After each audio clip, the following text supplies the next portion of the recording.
Yes, 3 years ago. Who remembers this? This was the Mark IV layout in the shed that I had previously. It was an abortive attempt really to start the layout, and it didn't really get much further than this side here with the storage lines being laid down.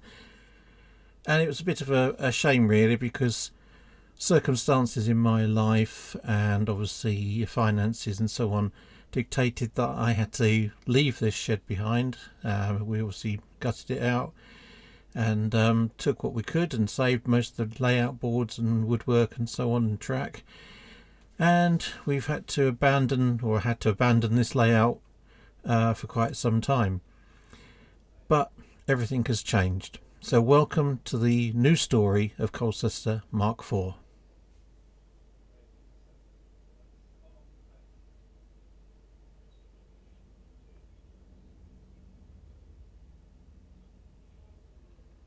Okay, doesn't look like much at the moment, but it's small beginnings at the moment. So what we've done on the new site for the preparation for the forthcoming shed, we've cleared away the old flagstones.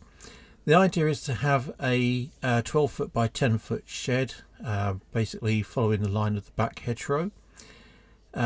This is going to be a custom build tooth sort of tongue and groove shed like before.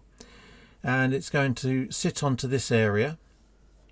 Now, the flagstones that we've lifted up were actually the site of a previous shed. We're going to relay them all, hence they're all stacked at the back there ready. And we're going to level the site off and obviously make sure that everything is just right for the new shed to go on top of. The site at the back of the garden here, we originally had hoped to get a 14 foot long shed onto this, but unfortunately the constraints of the garden and there's a couple of sort of tree roots as well in the way at the back do mean that we can't build to the full extent that we had hoped. It's not really too much of a problem because the Mark IV plan was designed for a 12 foot long shed anyway. So we haven't really lost anything in length. We will gain something though in the width of the shed. So that will obviously help us when it comes around to designing the layout, and it will lend to some much more gentler curves as well on the inside layout. So the shed that we're going to go for, the original design that I came up with, was going to have an entrance on the side here. That was a little bit of a mistake though, because I'd forgotten to go back to the plan. So we couldn't have a door here, unfortunately. The reason being is that on the plan we've got the storage yards and they go right up to the end wall, and in order to enable that you have to have a door on the outside on the gable end. So we'll have a door fitted at that end, whether it be towards the sort of end of the gable or central in the gable, I haven't decided yet, but it will have to go at the gable end.